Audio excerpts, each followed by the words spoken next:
Hi, everybody. Welcome to the Pittsburgh Sports Memories podcast. I am your co-host, Tim Hannon, and joining me as always, the other co-host, Steve Wirt. Thanks for listening. This is the podcast where we delve into some topic in the Pittsburgh sports history universe. This episode, we're going to talk about our baseball team, the Pittsburgh Pirates, who went on a losing streak for the ages. They lost, had posted 20 consecutive losing seasons between 1993 and 2012.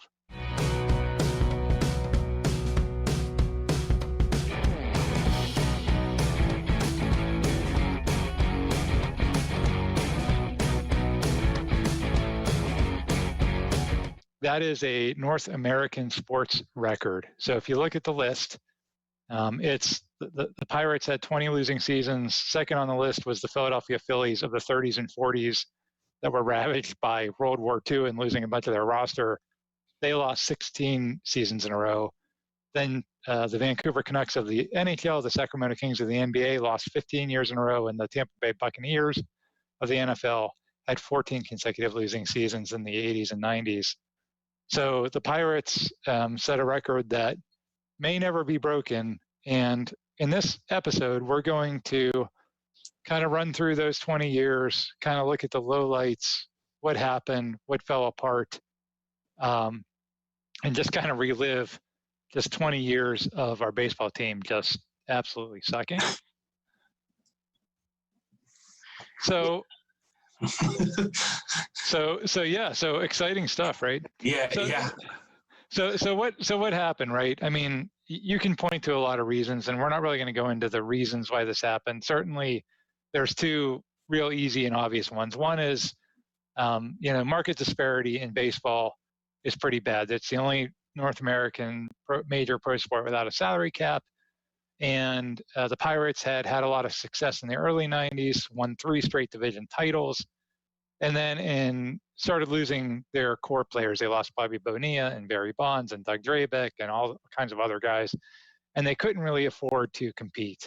However, so that's a problem. But in baseball, probably half the teams can't really afford to compete the way that the New York Yankees and some of the other big market teams can, and they still don't lose for 20 years in a row. So the other piece of the puzzle is just poor management, and we'll delve into some of that as we get into this.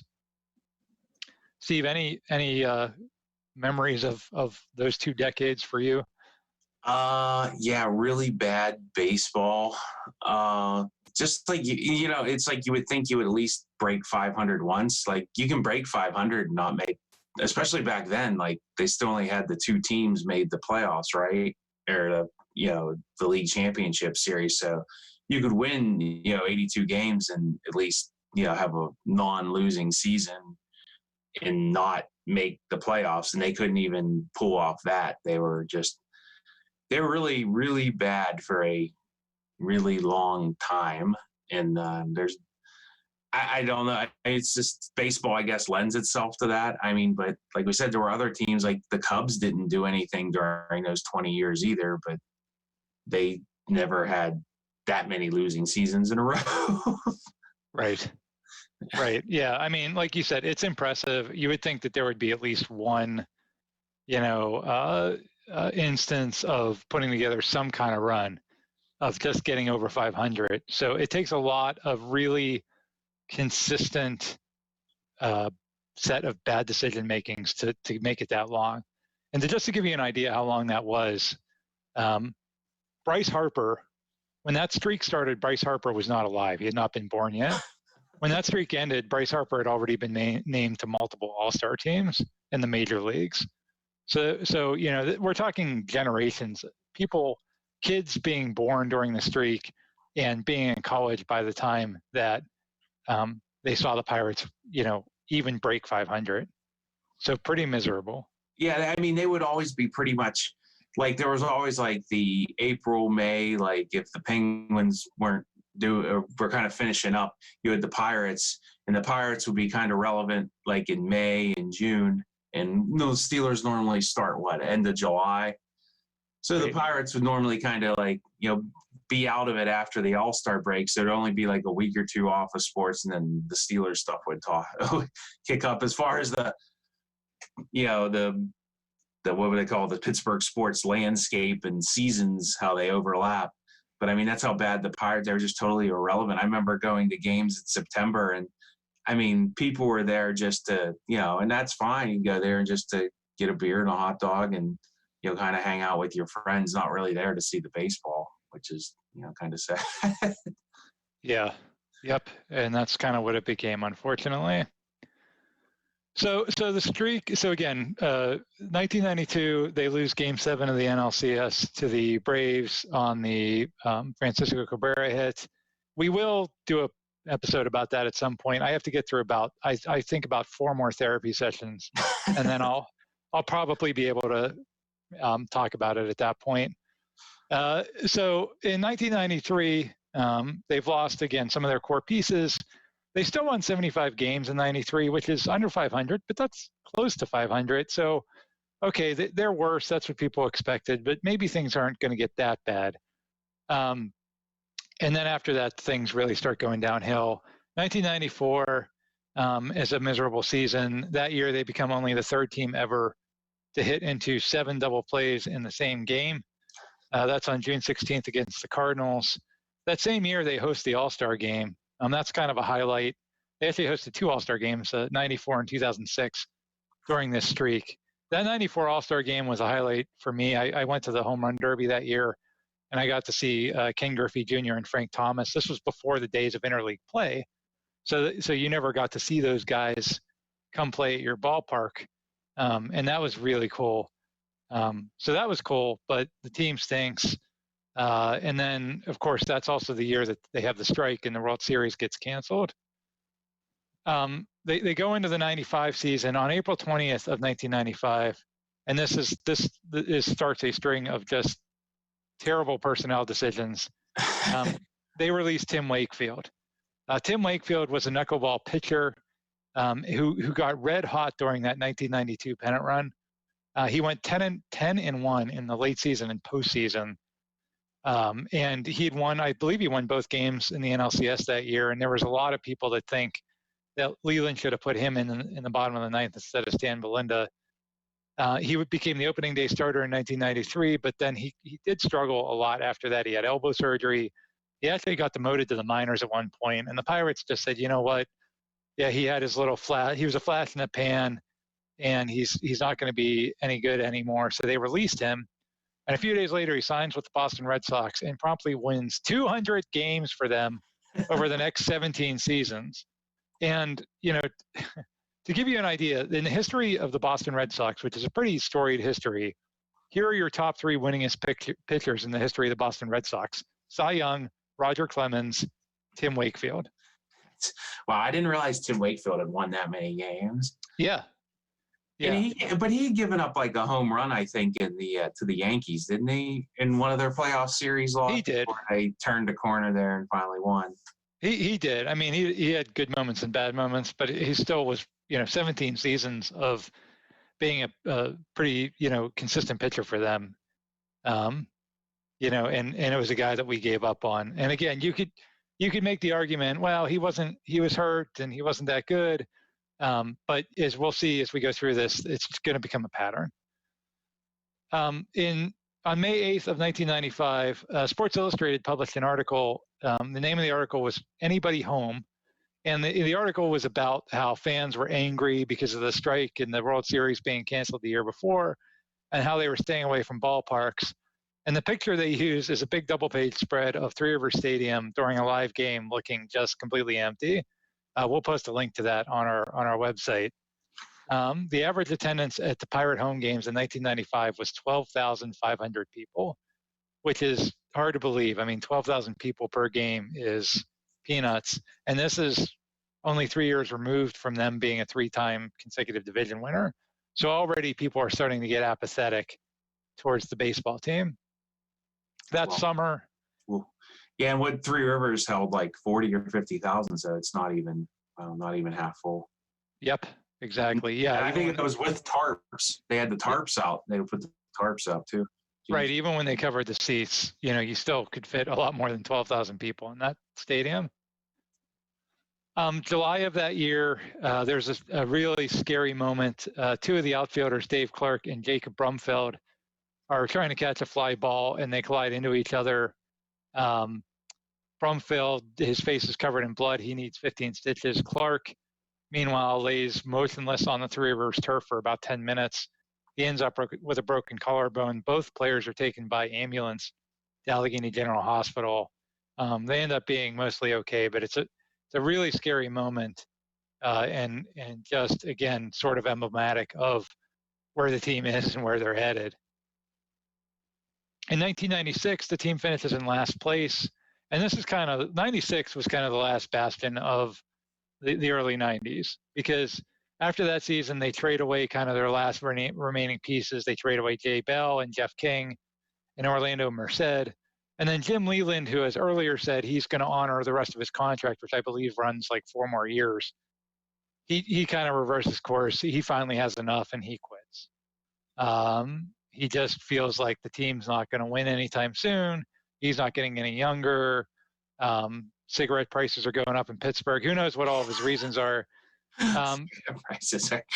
But he goes to Miami, and he actually ends up winning the World Series with the Marlins the following season. Well, that's another fun thing that happens during this streak is the Marlins, who didn't exist, I think, when the streak began, actually win 2 World Series during it. Yeah, that's true, and they probably have. Oh, I bet their average attendance is less than 12,000 fans a game. And they probably have almost as many losing seasons in between those 2 World Series championships. But, like we said at the beginning, right, there's always that 1 year or 2 years. You would think if you just make enough halfway decent decisions, at some point you're going to compete. And that was true of every other team in baseball except the Pirates. So heading into the 97 season, now that they've traded away these last members of the early 90s teams, they've slashed payroll to $9 million, which is nothing, and are projected to have just a historically awful season. But 97 is actually the one sort of bright spot in this streak. They actually put together a really interesting Cinderella story. They have new ownership. So the team, when the streak started, the team was owned by a consortium of Pittsburgh corporations. They sold to a guy named Kevin McClatchy in 96. Kevin McClatchy was this young, kind of enthusiastic owner, always sat behind home plate during the games. I don't want to compare him to Mark Cuban. Mark Cuban's much more brash and in the spotlight, but that's the closest thing I can think to compare Kevin McClatchy to. He had a lot of energy, and he did inherit his wealth. So he did. He did. He's part of the McClatchy newspaper conglomerate, which is, I think, filed for bankruptcy. So yeah, newspapers. Newspapers not exactly a moneymaker these days. Yeah. But it was kind of like, oh, we have some new blood in ownership. The new manager was Gene Lamont, who was an assistant coach for the Pirates for several years under Leland. So he kind of got promoted. Then you had these young unknown players like Jason Kendall and Tony Womack and Jose Guillen, who people were comparing to Clemente. He was a right fielder who had an absolute rocket of an arm. Al Martin, who was a really good hitter, if not, a little bit crazy. He was the guy that had multiple secret wives, and he was the guy that would give interviews and he would say like, oh yeah, that I ran into the catcher. That was like that time I tried to tackle Eric Dickerson when I played at USC. And then they'd go back and USC said, we have no record of him ever attending this university, much less playing football here. So Al Martin was a little bit crazy, but he was a good baseball player for a couple of years. And in 97, they actually compete with the Astros for the Central Division title. Now, they're still hovering around 500 most of the year. But the division stinks that year. And so they actually have a shot at winning the division. And the big moment of the season comes on July 12th. They're playing the Astros at Three River Stadium. And Francisco Cordova, who was their ace pitcher that year, and Ricardo Rincon combined for a 10-inning no-hitter that ends on a 3-run walk-off home run in the bottom of the 10th. and that's against the Astros, and it puts them into first place. And so for just a little short amount of time, it's exciting to be a Pirates fan again. And Steve, I don't know if you remember that game. You and I do. We couldn't get in. Yes. It was a sellout. We tried. I distinctly remember that. And then we got home. We're like, "What? And it was this great game, and we missed it." I know. I mean, you used to just be able to walk up the Pirates game and get a ticket, no problem. But that was one of those weird sellouts. It was like 40,000 people were there. Yeah. Yeah, we were shocked when we walked up to the window and we wanted to go see the game, and they said it's a sellout. We're like, sell out? Like, that doesn't make any sense. You have seats in the upper deck still, right? No, yeah. None of those left. Yeah, and I remember one of our friends said later, because we didn't hear what happened, and I think they didn't really know a lot about baseball, and they had heard what happened, and they said, "Oh, is a no-hitter, is that like a big deal?" And we're like, "Oh, you're kidding me." Yeah, we were supposed to be at that game and we missed it.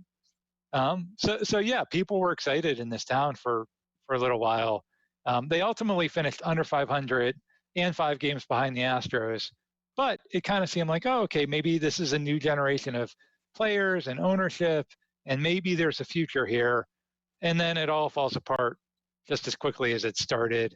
In 1998, by the way, which was this really memorable baseball season. That was the Mark McGwire, Sammy Sosa home run race. The Pirates lose 93 games and finish in dead last. And they actually finished the season losing 25 out of their last 30 games, if you can believe that. So that's right back to just where they were. All the excitement, all the enthusiasm's gone. And right after the season, there is one bright spot. So the off season between 98 and 99, Cam Bonifay at this point is the team's general manager. And we'll talk a lot about him because he doesn't make a lot of really good moves. But one of the good moves he makes right after the 98 season is he trades virtually nothing to Cleveland in exchange for Brian Giles. Brian Giles ends up hitting 35 plus home runs and over 300 for the next 4 seasons for the Pirates. So that's a very, great trade, getting Brian Giles for, I think it was for Ricardo Racone, the reliever. Unfortunately, that's diminished by the fact that over the same offseason, Bonifay makes some historically awful deals. One is he trades away pitcher John Lieber to the Cubs for Brant Brown. Brant Brown does nothing with Pittsburgh. Lieber becomes a 20-game winner for the Cubs. He also signs Kevin Young, the first baseman, to the richest contract extension in Pirates history. To be fair, Kevin Young, he was coming off 2 very productive seasons for the Pirates, but he never again repeated that same level once he got the contract extension. But the real topper that offseason was signing Pat Mears.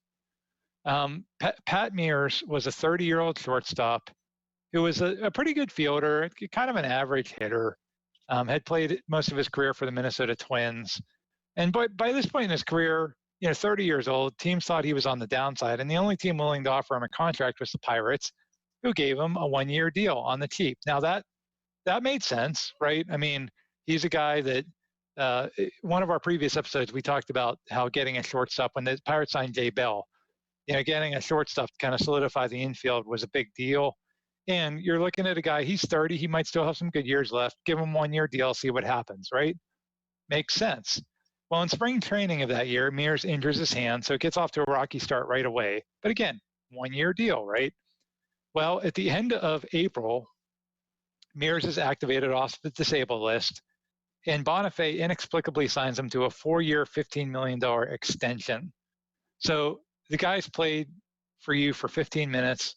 He has an injury, and you give him a 4-year huge extension. Then Bonifay goes out and tells the press that Mears is, quote, the type of player that can help make us a championship team, despite the fact that he's 30 years old and certainly had never been that player for the Twins. Just 2 weeks after signing the deal, Mears has to have surgery on his hand and basically misses the rest of that season. And then really that continues to be the story for the remaining 4 years of his contract. He barely plays. He hits .238 when he does play. And then to make matters worse, things just keep getting uglier between Mears and the team. In 2002, he's still under contract, hasn't been playing at all. The Pirates say he's not healthy enough to play. Mears says, I am healthy enough to play. And he files a grievance with the union, which his teammates all get behind. They erect a shrine in his locker to protest management. Management's too weak-willed to take it down. It's just a whole mess with Pat Mears. Probably, Steve, the worst signing in the history of the team. It's tough to argue with that one. And it went on for 4 years. It just drug on. And I don't even know what to say about this except for, like, this is like, to just let it drag on for 4 years was probably the bigger mistake. I mean, like you said, like, why do you sign him for that extension? Like, after, like, I could see, like, oh, he like showed some promise, he hit 300, didn't commit any errors, and in August we signed him to this extension. You're like, well, we thought he was going to be, but just he hadn't shown anything at that point. And I'm not sure what Cam Bonifay was doing at that point. And that was that definitely kind of was probably nail in the coffin for good old Cam there. I mean, was he the guy? He built the early '90s Pirates, though, right? No, that was Sid Thrift. Sid Thrift. That was Sid Thrift. That's right. Yeah. That's right. Yeah. And then Larry Doty was the GM during that time, so he's the one that kind of made like the deadline deals and things like that during those years. And granted, Bonifay didn't have a lot to work with, so let's be fair to these guys. They don't have a lot to work with. They have smaller budgets.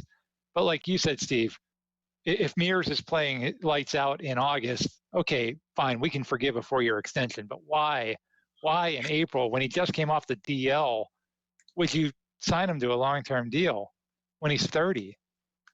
Yeah, that's too, going back to Kevin Young. I remember Kevin Young, I don't think could hit a curveball. I think he was like what's his name from? Yeah, he's Serrano. Like, he was either that or he was no, maybe he was the opposite. He was a curveball, not a fastball hitter. But he couldn't hit one of those two pitches. And, like, I think it's kind of one of those things, once you've gone through the league once or twice, like, pitchers figure you out. And if you have like a glaring weakness, yes, Serrano, you're not going to see a fastball, okay? You know, you might want to pray to Joe Boo, you know, to help you out there. But besides that, Kevin Young was great. Yeah. He wasn't horrible. He wasn't as bad as the Mears. The Mears deal was much worse. And I mean, John Lieber turning around, it happens. But definitely the Mears thing was definitely a self-inflicted wound, because 4 years and just the team that really doesn't have that kind of money. Like, the Yankees can make a mistake like that. The Yankees have made bigger mistakes like this, but it doesn't affect them because their payroll is so big. They just kind of absorb it and move on. Whereas the Pirates, now that's really $15 million that they don't have to sign other players. Yep. So yep, that definitely hurt them, probably set them back at shortstop for a couple of years. Indeed. July 4th, 1999, Jason Kendall, who probably by this time is the team's best all-around player, who's, really aggressive catcher, kind of Pete Rose-esque the way he plays baseball. He breaks his ankle, one of the most gruesome injuries that you'll ever see. He's running to first base, and do you remember that, Steve? I mean, the bone kind of came out of his leg. Yeah, and I remember Gene Lamont broke down in tears at the press conference, and Mark Madden was he thought Jackie Kennedy handled the death of President Kennedy better than Gene Lamont handled that, but that was it was Jason Kendall. I don't think he was really all that great after that. He was a singles hitter. He was a catcher that got beaned a lot and was a singles hitter. Yeah, he did okay. If you look at his stats, he does okay after that. He came back. I think he made the All-Star game the next year. One of the things he could do was steal bases, and I don't think he ever really did much of that afterwards. But he came back as best he could, but that was just gruesome and ugly. And I think he was one of those guys too that was more like a piece, he's not like a franchise. You don't build your franchise around Jason Kendall, and they tried to do that. Maybe Brian Giles you could, but Kendall always seemed to me like he was more of a role player than a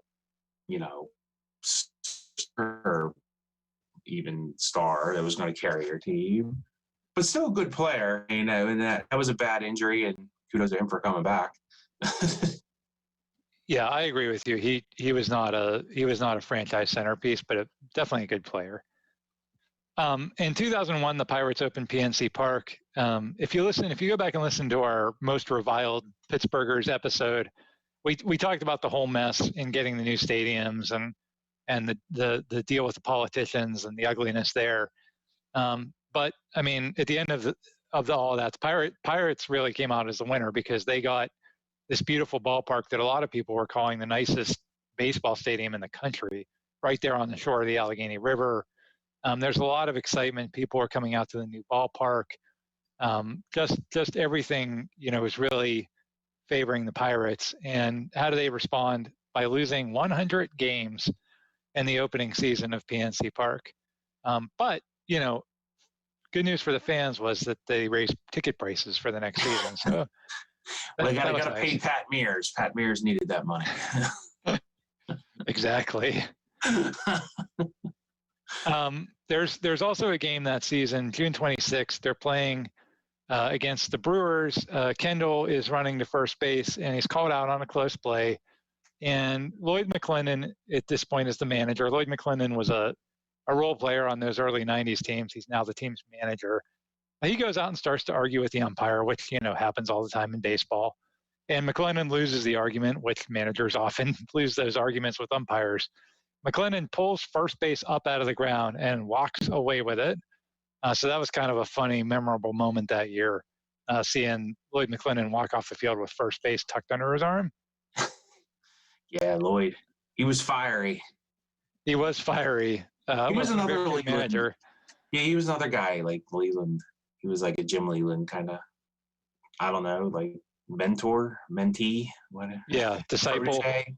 I don't know if he was really a protege of Leland, but he worked with Leland a lot. Well, and he played for Leland too. So, I mean, I'm sure a lot of his influence was from Leland. I think he was on the team too in Detroit that won the World Series with Leland, or got to the World Series. Okay, I know Leland often hired, Andy Van Slyke was one of his coaches. I know he often hired, players that had played for him on the Pirates, so that might be the case. Also in 2001, the Pirates trade away pitcher Jason Schmidt. Now Schmidt, he had mostly underachieved with the Pirates. He was having a good season that year, but they traded him to the Giants. He becomes their ace, goes to 3 All-Star games in the next 4 years. Twice he finishes in the top 5 for the Cy Young Award voting. So another disastrous give up on a guy and then watch him go do great things elsewhere. They also let go of another pitcher that year, Bronson Arroyo. He goes on to have success elsewhere. We talked earlier about the Boston Red Sox. When they win the 2004 World Series and they finally break their 86-year curse, 2 of their starting pitchers that year are Tim Wakefield and Bronson Arroyo, who, had been with the Pirates. So you can talk about, okay, the Red Sox have way more resources than the Pirates. They can, like you said, Steve, afford to make mistakes that we can't.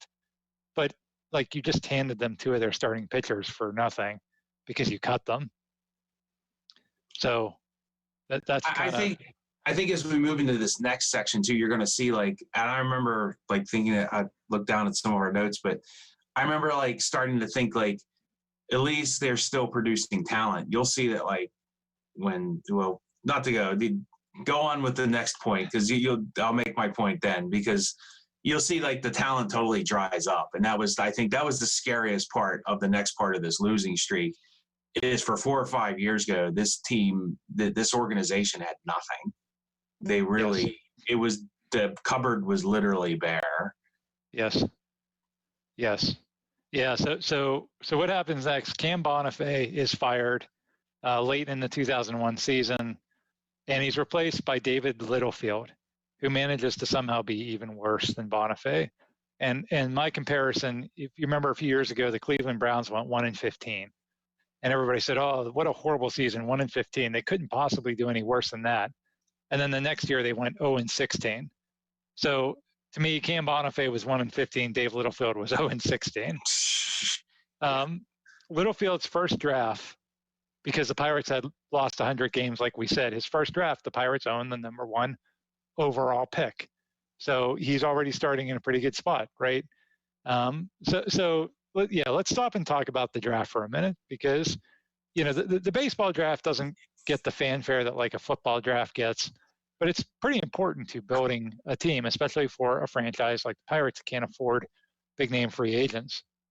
So the Pirates at this point, they've sucked every year for now for a full decade at this point. And when you are one of the worst teams every year, you get one of the highest draft picks every year, which you would think would help them have to rebuild by this point. It doesn't really work out that way. The team at this point, going into the 2002 draft, had 11 first-round picks, mostly high first-round picks, and 5 of those picks failed to even make it to the majors. 5 more failed to play above replacement level. Probably the best pick of the bunch was Chris Benson, who they drafted number 1 overall in 1996. Benson's never really a great pitcher, certainly a bust when you consider the fact that he was the number 1 overall draft pick, but he was at least a capable major league starter, and that's sadly more than you can say for most of the other guys they picked during that era. It was just a complete mess of a scouting department. 2001, Bonifay's last draft, they have the 8th overall pick, and they use it on the country's leading home run hitter, a guy named John Van Benschkoten. So this guy is a great college baseball player and hits a lot of home runs. And great, we get him 8th overall. So what do? They convert him into a pitcher. Instead of being a home run hitter, he's now a pitcher. He has a putrid 3-year career. He goes 2-13 as a starting pitcher. And they said the reason that they converted him into a pitcher is because the guy that was the scouting director for the Pirates was worried that his swing was too similar to Michael Jordan's, and thus he would never be a good hitter. Now, Michael Jordan was a basketball player, as everybody knows, that tried to play baseball. John Van Benschkoten was actually a good baseball player who hit home runs, a lot of home runs, and they turned him into a pitcher. So that's what we're dealing with here in terms of the front office. It's just a complete mess. Yeah, I think that's this is when I think this is the lowest moments here is like I said, because I just remember at some point it's like at least you had the Bronson Arroyos, Jason Smiths, there were teams that were kind of there were players that were coming out. You're like, oh, this team's producing some talent. It got to the point where they're not even producing talent that other teams want. And that's scary. That's getting scary. That means there's something seriously wrong. And in defense, the baseball draft is very different from the NFL draft. Whereas the NFL draft, you're drafting people that are 2 to 3 years out of high school and have experience playing at some sort of semi-pro level, which I would call college football. Whereas a lot of these guys are coming out of high school. Sometimes you're still 18 and 19 and haven't played a full college career. So it's much more of a crapshoot with the baseball draft, I always thought, because you're drafting younger players that haven't jumped up in their level of competition yet. So that's another reason that you can, really swing and miss on these baseball picks. And they have 2 different drafts. They have one for 18-year-olds and they have another one for, at least they do now, for players coming 3 or 4 years later. The baseball draft's a really weird process. And it doesn't seem I don't know. The Pirates eventually figure it out and get some players out of it, but it doesn't seem I don't know. It doesn't seem like you get much. It's like the NFL where you can really build through it.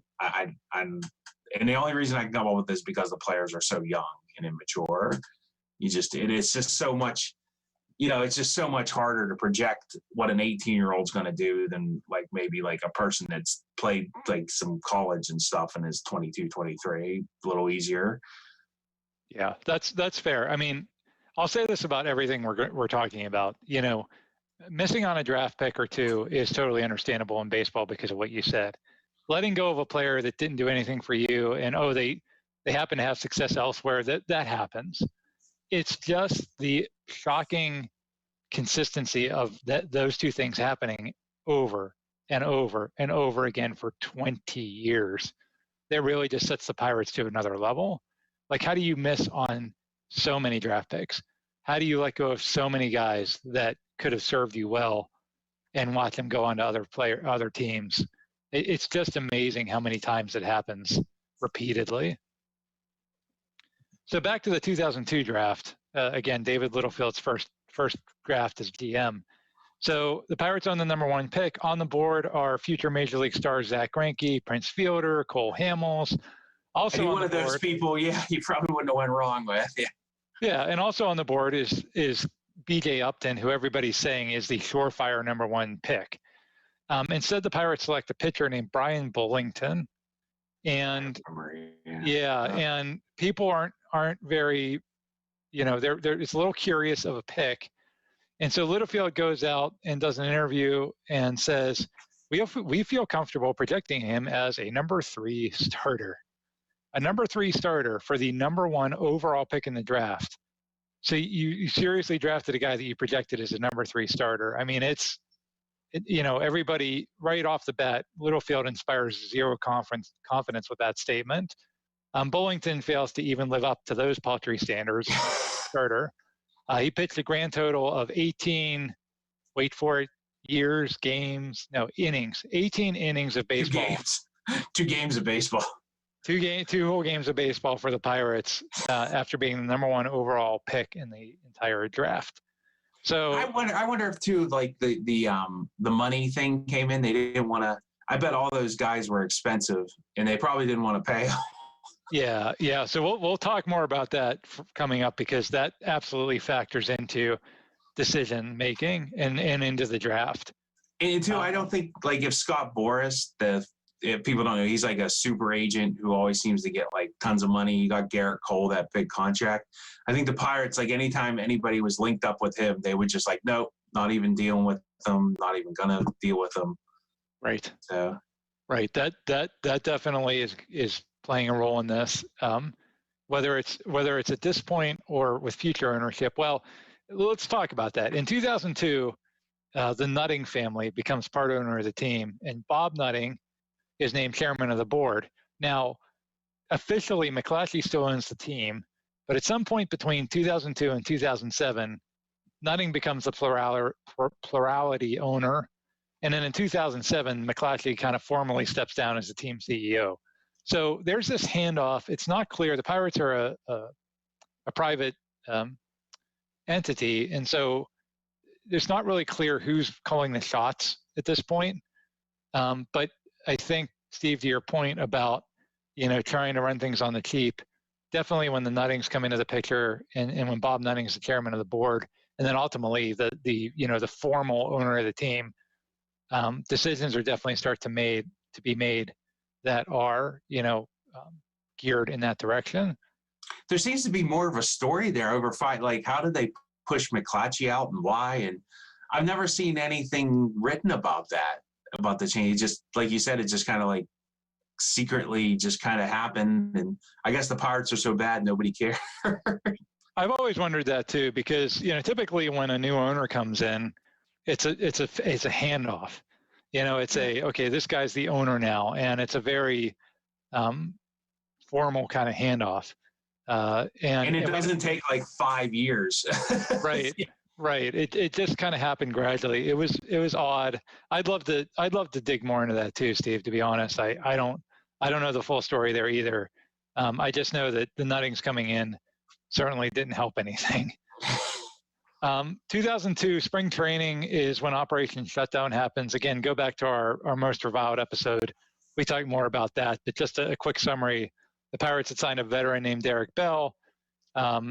He was going to get challenged for his job by a younger player, and Derek Bell said, I should have the job outright. Nobody should challenge me. And he initiated something he called Operation Shutdown, where he just didn't play and sailed on his yacht. And that's literally what happened. Effect. Yeah, it's still in effect. Yeah, it's still in effect because Derek Bell has never played again. So 18 years later, Derek Bell is still running Operation Shutdown. I think the Pirates will cave and give him that right fielder spot he wants. Yeah. I mean, we'll see what happens, right? They should do that as a joke. That would be awesome. Just like call Derek Bell, hey, you want some free publicity? Give me a free hot dog or something. Yeah. And have him like park his boat in the river and like walk in, Whenever we own the Pirates someday, Steve, that's the first thing we'll do. Have him walk in off his boat like it's over. He could sail right up to the stadium. It'd be perfect. Yeah. July 9th, 2003, there's an embarrassing moment in Milwaukee. In Milwaukee, during the 7th inning stretch, they do this like sausage race. And if you don't know what that is, people put on these like costumes. They dress up as like sausage or kielbasa or whatever, and they do like a race. The first baseman for the Pirates is Randall Simon, and he clocks one of these poor sausages with a baseball bat. It was this poor girl, and he like knocks her over. He actually gets like arrested and suspended by Major League Baseball. This is the Brewers just being idiots. That was Milwaukee just being jerks. Come on, have you seen the highlight of this? He literally like holds out his bat and she runs into it. Yeah, it sounds. It didn't like wind up and take a practice swing. The bat was moving like barely above, like, I don't know, me tapping you with it. He literally tapped the hat, which the head isn't even in that part, and she fell over and skinned her knees. And the district attorney, who must have had re-election on his mind in Milwaukee, decided to charge Randall Simon with it. It was just the most overblown stupidity I've seen in sports. Yeah, I agree. I mean, it sounds, when we describe it like he hit her with a baseball bat, it sounds pretty bad. But you're right. He was trying to be like funny, playful, yeah, and it wasn't done in like a mean, like you could tell, like if he was like, "Oh, I'm gonna swing," and you know. Yeah, it still kind of looks bad, and but it was overblown for sure. But it's still just another notch in the belt of pirate lowlights, unfortunately. And then of course it's like on every like Good Morning America show the next day. It was everywhere. So just again, more embarrassment for the Pirates. We'll post a link to that video on our website. It's pittsburghsportsmemories.weebly.com. And you'll see, like Steve described, it's really not as bad as it sounds. Later that summer, Littlefield makes another bad deal. This time he gives the Cubs Aramis Ramirez, who, like so many guys before him, goes on to have much better success with his new team than he does with the Pirates. The Cubs are in a pennant race that year, and Ramirez immediately contributes. The guys the Pirates got back do not. In 2005, Littlefield. Now this isn't verified, but it's supposedly what the story is. Littlefield reportedly turns down a trade offer from the Phillies. They want Kip Wells. Kip Wells was a mediocre to bad pitcher for the Pirates, and they're offering a young prospect by the name of Ryan Howard. The Pirates say, no thanks. We love us some Kip Wells. Howard, of course, goes on to set numerous franchise records for the Phillies. He leads them to the World Series. And a few years later, he becomes the fastest player in Major League history to reach 200 home runs. But, we ended up with Kip Wells, so there's that. Well, we had Kip Wells going for us. You don't trade Kip Wells for, like, Major League home run hitter. Yeah. You certainly don't want an all-time great player when you can have Kip Wells. Especially, like, when it would cost all that money and you wouldn't be able to, like, go to Seven Springs and add new snow machines and, Well, and at this point, though, like, and that's the thing, because, so you're certainly not, the Pirates would have never been able to trade for Ryan Howard after he became Ryan Howard. But at this point, like, he's an unknown prospect. That's the only reason the Phillies are even dangling him, because he's a prospect. And that's the other amazing thing. Like, when you trade guys, the Pirates were always, when the trade deadline came, the Pirates were always on the side of trading away veterans that could help teams. And when you do that, you're supposed to get one of their best prospects back, right? And then rebuild with that. And again, for 20 years, they're in this position of being able to get other teams good prospects, and they just bomb on it every single time. Or if they get the prospect, like an Aramis Ramirez, then they turn around a few years later and get rid of that guy. So that's kind of where they just were, unfortunately. At this point, so we're around 2005. At this point, the Pirates are kind of in another rebuilding phase, another 5-year plan, like they used to say. They've traded away guys like Kendall and Giles. They do make, again, Littlefield is awful, and there's hardly any redeeming moments during his tenure. I will say, during this time, he makes a few decent moves. He gets Jason Bay in the Giles trade, Bay ends up being the National League Rookie of the Year in 2004.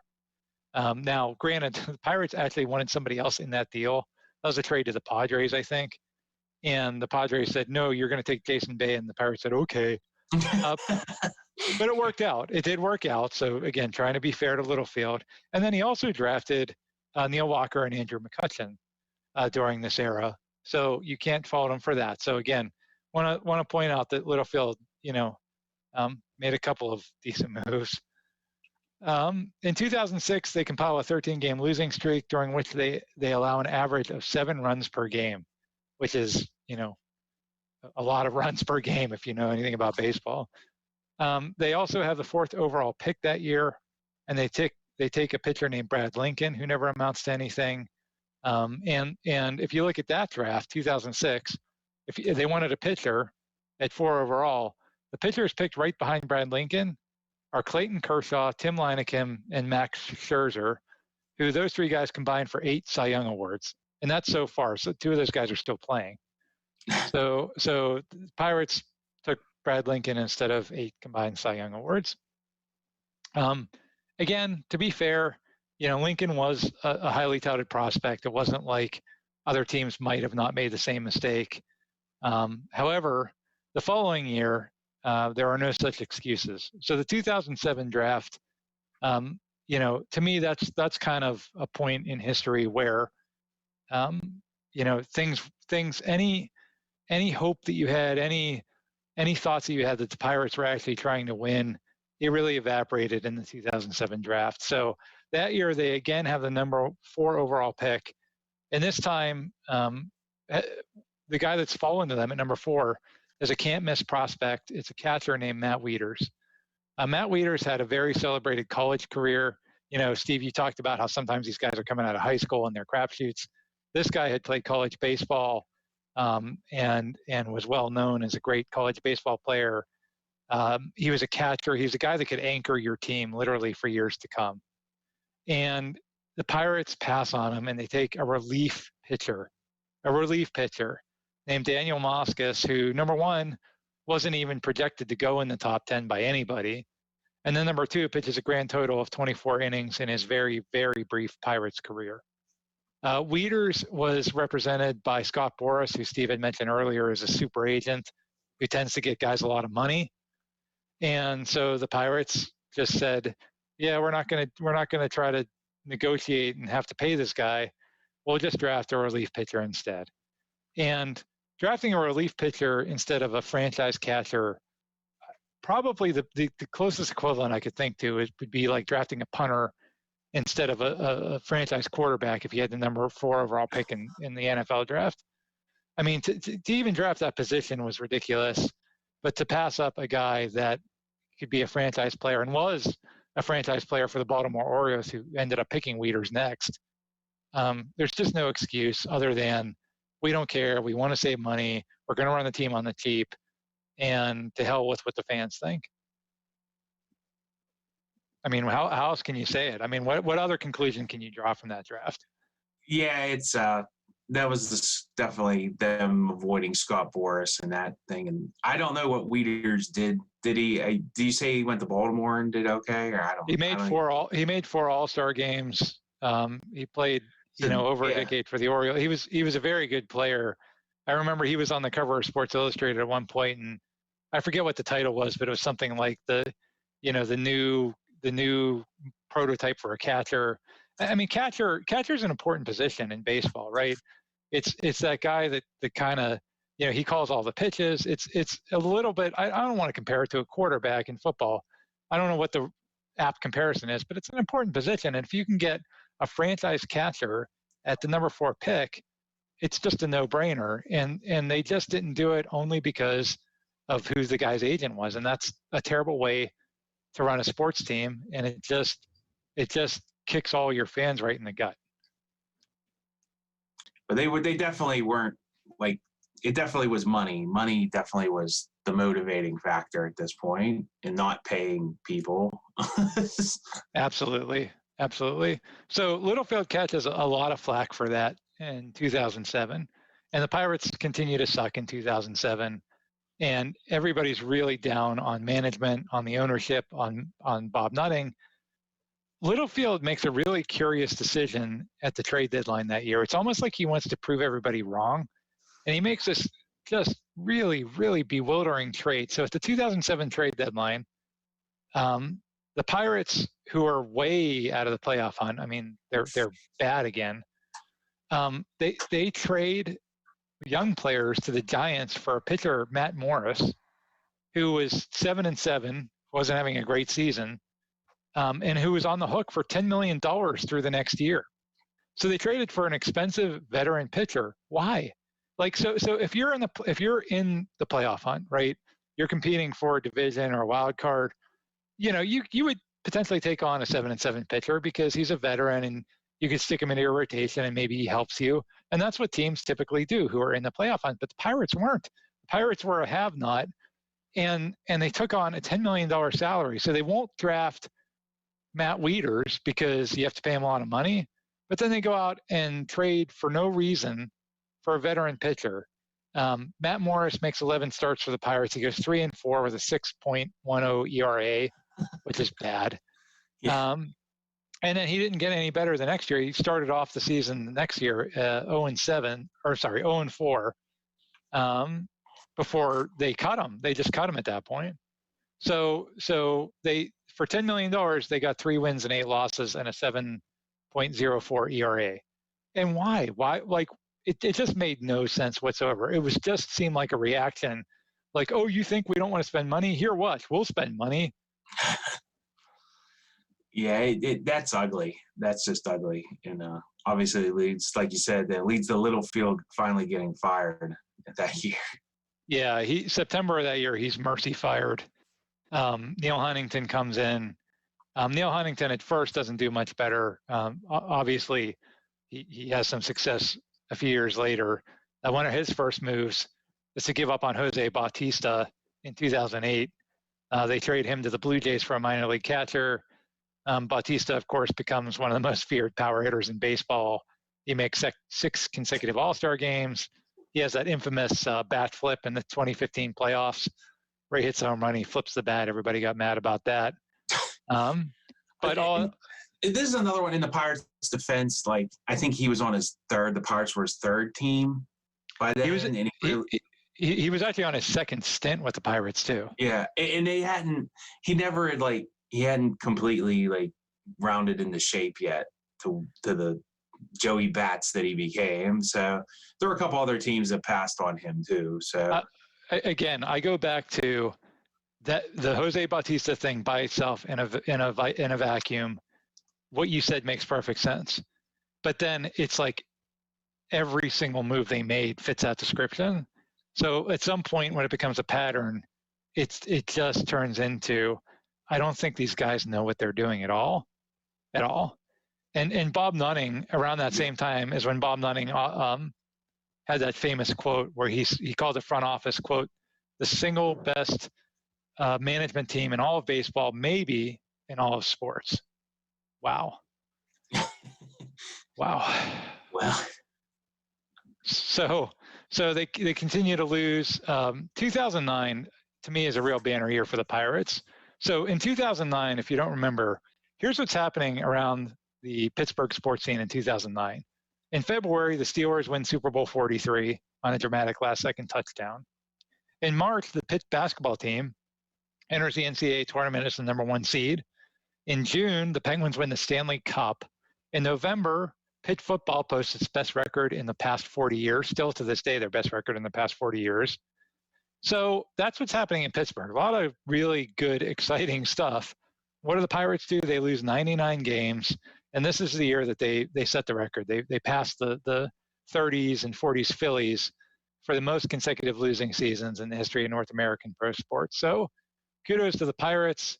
That year, every other team in Pittsburgh is competing or winning championships, and they set the record and lose 99 games. I think that was that after the one Stanley Cup, the Malkin said, Pirates, it's your turn. Yep. Yeah. And that motivated Pirates score haven't held up their end of the bargain yet. But No, that motivated them to go out and lose 99 games that year or so. Yeah, I mean, things just keep getting worse. By this time, the manager is John Russell. He's just an awful manager. I mean, none of these guys were good managers, but John Russell, he used to do like cutting edge things that he thought was cutting edge. Like he would bat the pitcher eighth instead of ninth. That'll really throw the other team off. Sometimes you do that in little league, having coached little league, like instead of batting like your worst batter like ninth, you break it up, you bat them like seventh or eighth, because like they probably won't come up with people on base, and then you can like rotate your order. Like you at least have somebody like that can make contact or get a walk, Yeah, and I think like Tony La Russa, I think there was like legit managers that tried stuff like that too. It just anytime the Pirates did it, it just didn't work, because that's the way things went during these 20 years. 2010, so they lose 99 games in 2009. 2010, they get worse. They lose 105 games that year. That's their worst season since 1952.